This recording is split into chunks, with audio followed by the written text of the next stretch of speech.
Now this model kit review is of the Panzer IV tank, and this is a World War II tank on the German side, and it is a 1/32 scale model by Monogram, and you can see the dimensions and some of the details, colors needed there. There's some pictures of the finished model. You can see their side armor on there. And let's have a look inside. It's quite a large tank, and we've got a number of screws to go through. So first of all, we have our tracks, and these are flexible. Feel like almost like a vinyl, and these things will join up like that, and then you just melt them together.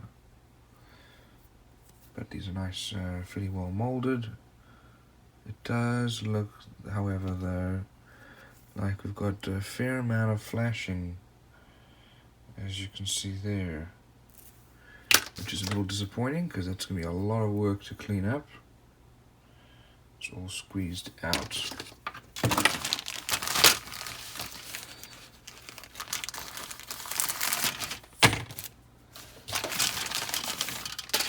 Over here we have the top of the turret, and we do have some little areas of flashing. Most of it's fairly well molded. We've got some nice details.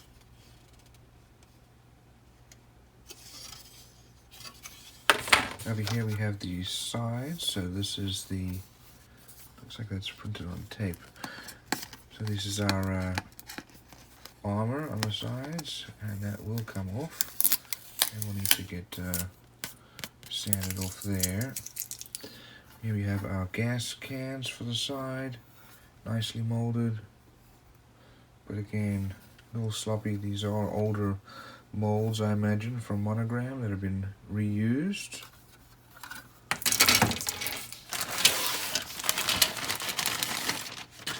We have lots of parts to go through here.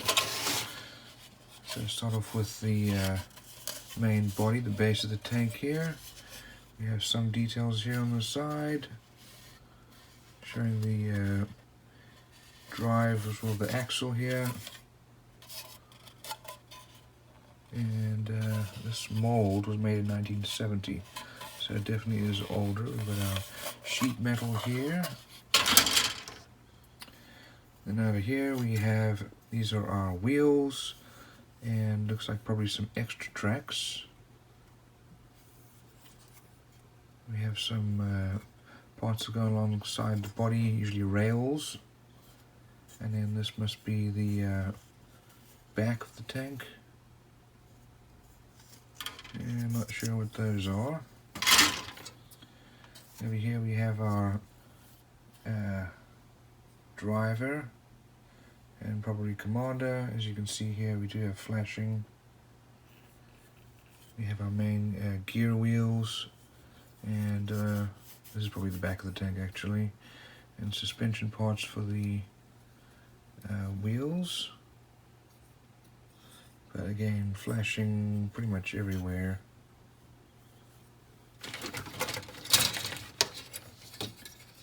Here's the part of the turret. Most of it's fairly well molded and good level of detail. And this looks like this must be probably the side. And here's the base of the turret. Some extra track over here as well. Some of the pins for the axle and caps for the wheels. Let's have a look over here at our Decals Instructions. So we have two options here.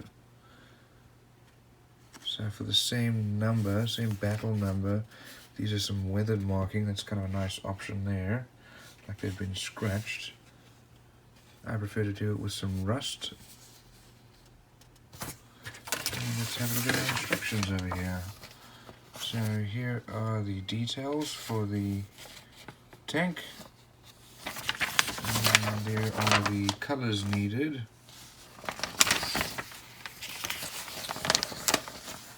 And so we start off here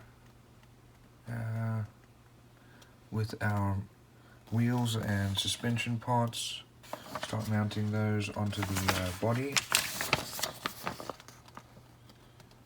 And then our gear drives are mounted. And then start to build the face plates.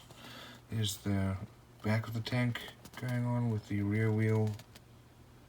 And then some optional, or the extra pieces for the main body, including all the handles and guns and fuel tanks and so on. Now we're going to put, looks like some extra wheels over here, and they go on the side of the turret. We put the top of the tank on there. Start to put our tracks on. Next we put on the side armor and mount those. And then turret is built with all those pieces, including the main gun. So there's the main gun being built, and that will go up and down. And then some additional protection there for the turret. And the turret is then put onto the tank.